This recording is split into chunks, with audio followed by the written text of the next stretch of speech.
أعوذ بالله من الشيطان اللعين الرجيم. بسم الله الرحمن الرحيم. وهدوا إلى الطيب من القول وهدوا إلى صراط الحميد. اللهم صل على محمد وآل محمد وعجل فرجهم. سلام علیکم ورحمۃ اللہ وبرکاتہ.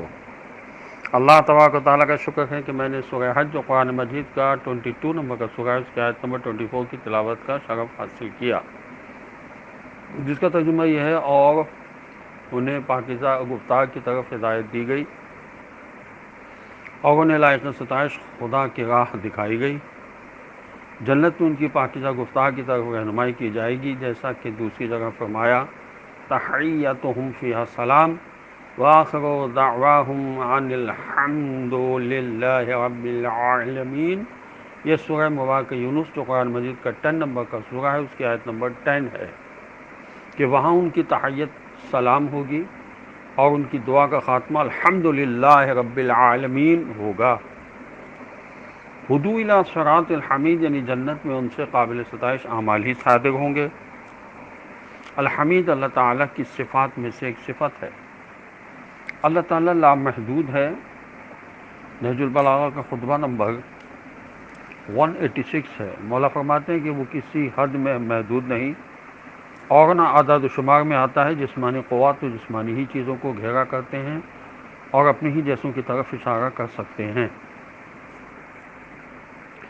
اس نے تمام چیزوں کو ان کے پیدا کرنے کے وقت ہی سے جدا گانا صورتوں اور شکلوں میں محدود کر دیا تاکہ اپنی ذات کو ان کی مشابہت سے الگ رکھے. تصورات اسے حدود و حرکات اور اعضاء و حواس کے ساتھ متعین نہیں کر سکتے. وہ مکانوں میں بسنے اور جگہوں پر ٹھہرنے کی نسبت سے بہت بلند ہے. حدود تو اس کی مخلوق کے لیے قائم کی گئی ہیں اور اس کے غیر ہی کی طرف ان کی نسبت دی جایا کرتی ہے. یہ حضرت علیہ السلام کا خطبہ ہے نہج البلاغہ کا، جس کا نمبر ہے 163. نہ انسانی واہموں سے اسے جانا جا سکتا ہے، نہ عقل و فہم سے اس کا اندازہ ممکن ہے اور نہ کسی جگہ میں اس کی حد بندی کی جا سکتی ہے. یہ حضرت علیہ السلام کا خطبہ ہے نہج البلاغہ کا 182. وہ وہی ہے کہ نہ بلند ہمتیں اسے پا سکتی ہیں، نہ عقل و فہم کی گہرائیاں اس کی تہ تک پہنچ سکتی ہیں. اس کے کمال ذات کی کوئی حد معین نہیں، نہ اس کے لیے کوئی مدت ہے جو کہیں ختم ہو جائے. یہ حضرت علی علیہ السلام کا نہج البلاغہ کا خطبہ اول ہے. ابو علی قصاب کہتے ہیں کہ میں حضرت امام جعفر صادق علیہ السلام کی خدمت میں حاضر تھا. میں نے کہا اللہ کی حمد ہے اس کے علم کی آخری حد تک. امام علیہ السلام نے فرمایا ایسا نہ کہو کیونکہ اس کے علم کی کوئی حد نہیں ہے.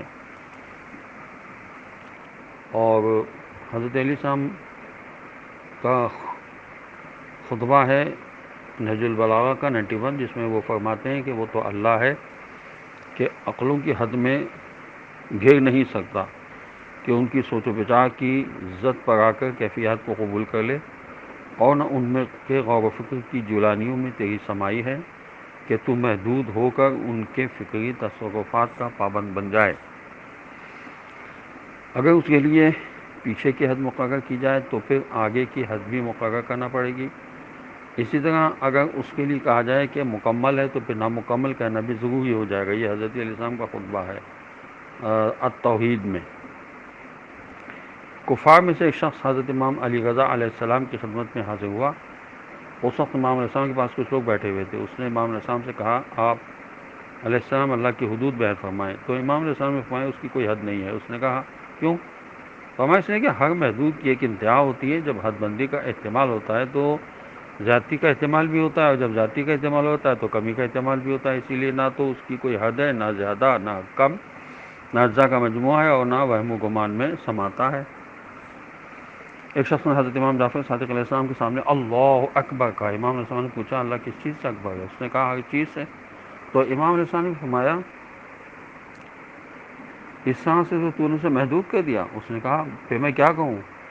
امام علیہ السلام نے فرمایا کہو اللہ اس بات سے اکبر بزرگ ہے کہ اس کی تعریف و توصیف کی جائے.